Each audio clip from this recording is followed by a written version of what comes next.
তখন নদীর মধ্যে থেকে বিকট হাসির শব্দ ভেসে আসতে শুরু হয়।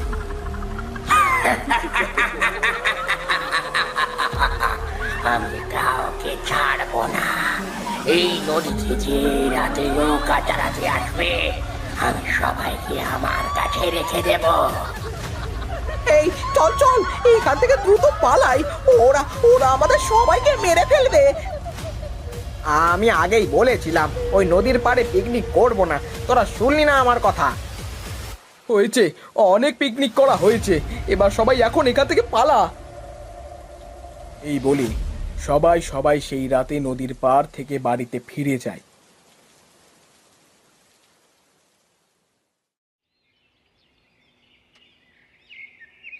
রাতে ঘটে যাওয়া ঘটনা পরের দিন গ্রামের সকলের মুখে মুখে হয়ে যায়। এরপর থেকে গ্রামের কেউ আর নদীতে রাতের বেলা নৌকা চালাতে